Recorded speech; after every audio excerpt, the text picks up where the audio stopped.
Hello my friends and welcome to what is without a doubt the most significant event taking place today anywhere on planet Earth, and is another installment of the 5 Biggest Unsolved Mysteries in lore thus far, part 4. Damn.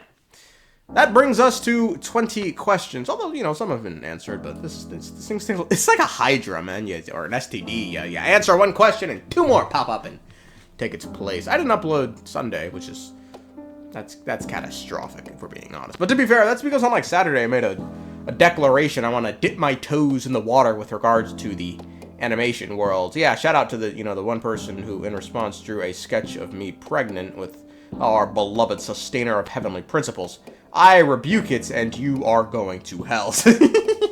Anyway, I proceeded to slave away making donuts, and I mean, to the untrained eye, this may look somewhat impressive, but, you know, all me accomplishing this means is, if nothing else, I can simply listen to instructions like a fucking dog. So, we'll see where this animation and modeling rabbit hole leads. But without further ado, the 20th unsolved mystery, a rather new one at that, is the first pyro archon Xbalanque Dead. This question is an odd one for a number of different reasons. Despite being an archon with ties to a shade, at the end of the day, Xbalanque was a human, bound to some human limitations, but not others. The rules of this are still a bit unclear. You got fucking mavuika flying through the air like Superman punching the sky, fighting the captain, but, you know, she's still DOA in 60 years due to, like, heart failure. I don't know, the rules seem real selective, that's all I'm saying. What I'm trying to say is, Xbalanque is a man who was alive thousands of years ago. As such, Xbalanque should be dead in the modern era due to old age. However, there's nothing in the game confirming his death. The death of the greatest hero natlan has ever had, someone who would have gotten the biggest send-off in history. The closest we've ever gotten to some sort of confirmation would be people like mavuika referring to Xbalanque in the past tense. To come up with such a set of rules, the first Pyro Archon must have possessed a level of insight I can only imagine. The complication regarding Xbalanque's fate has to do with his relation to a flame that he was revived from. You see, when Xbalanque slayed Xiacoatl, he emerged from the dragon's corpse consumed by fire. However, we also know that when he ascended to the divine throne, he himself stepped into a sacred flame, probably the sacred flame, I don't know what I said. Quotes, it was in that era that the first human to ascend arose from the throne to enter the sacred flame, while the mortal world awaited the arrival of their successor.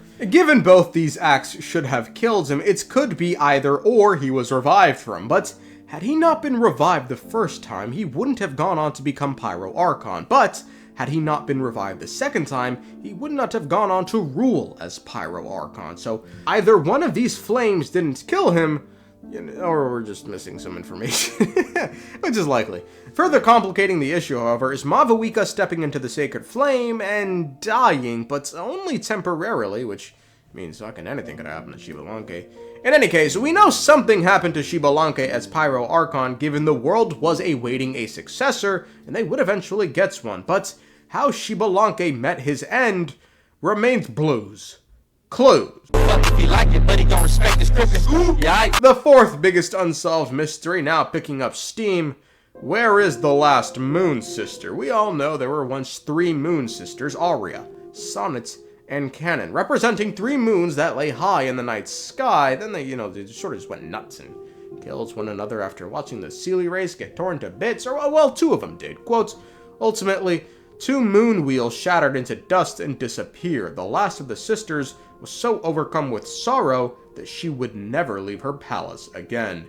With recent interest in the Moon Sisters at an all-time high thanks to natlan's ending, it leaves us wondering once again, where is this palace the Moon Sister is in, and which Moon Sister is she? There really is nowhere else I can go with this. This seems like pretty fucking straightforward as far as unsolved questions go. Anyway, on to the next. In the third place, I ask, was the Dragon King Nibelung a sovereign? Some of you might be confused as to why I posed this question, thinking, of course he was. Well, then I beseech thee. Why has he never been referred to as such. By both Apep and Nervalette, he's simply called a Dragon King, which at the very least tells us he should be a Visha, but a sovereign, we don't know. We don't know if Nibelung's one of the 7 sovereigns inhabiting an elements like the others, or if he existed outside the system with his own elements, akin to the relationship of the heavenly principles and the shades. The shades having fundamental elements like water and fire, life and death, whilst the heavenly principles have reason and perhaps the imaginary elements for creation. Back to Nibelung, the reason it matters whether or not he was a part of the sovereigns. Well, for one, if the heavenly principles had to fight 1 against 8, then the legend grows. And more importantly, this would affect whether or not the Dragon King gets reincarnated. As we know, the sovereigns do get reincarnated. Quote, following the fading of the 7 sovereigns' power, a new generation of sovereigns is presently being born. A reborn Dragon King. That would be a nightmare. But given we've yet to hear of Nibelung's elements or his specific class, whether or not a reincarnation is an avenue for him is up in the air and hinges on his status as a sovereign, which at the present time remains blues. Clue. The second biggest unsolved mystery, or technically the 17th. Where are the 4 shades? With the recent separation of the shades and the heavenly principles, it forces us to accept the term heavenly principles refers to one entity that we've long known is asleep doing nothing. However, what of the 4 shades? We know they have their own will and wants separate from that of the heavenly principles, be it Istaroth responding to the Ankonomians when the other shades wouldn't, or Renova granting Xbalanque her power. They've done things much to the heavenly principles' dismay, and while yes, they've admitted to having a rather short leash placed on them, is the leash really so short that even when the heavenly principles is itself inactive, so too are the shades? When the creator naps, do they also nap? Is this some sort of hive mind thing? The last known location of the shades are all really sus. Istaroth faded into irrelevancy. Probably dead, if we're being honest. Ha! Deserved.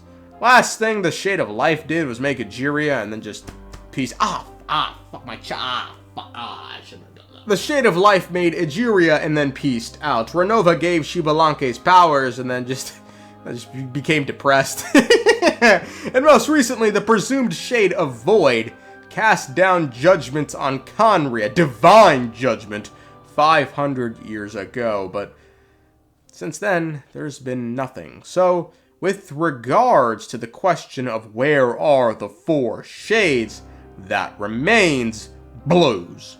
Clues. And finally, the 16th biggest unsolved mystery. Who snitched?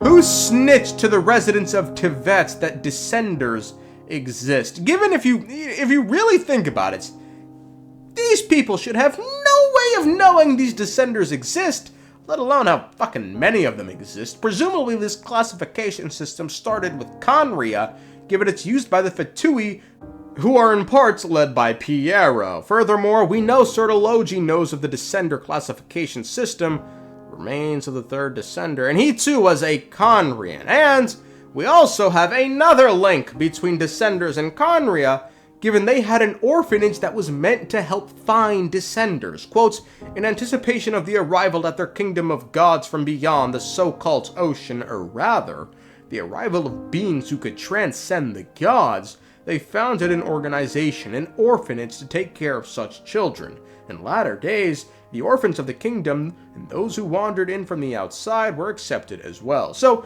my question is, who snitched? It's not like any of the descenders did. The heavenly principles ain't say shit. The 2nd just sort of came in, busted in looking for a fight. The 3rd popped up and died. So who alerted the humans to the fact that there are powerful beings who don't belong to this world? This all, again, seemingly circles back to Conria, who has long held the belief the celestial gods came from afar. They believed Celestia was alien to this world, and they sought the book before Sun and Moon to confirm their suspicion. But again, how did they become suspicious of this in the first place? It seems impossible.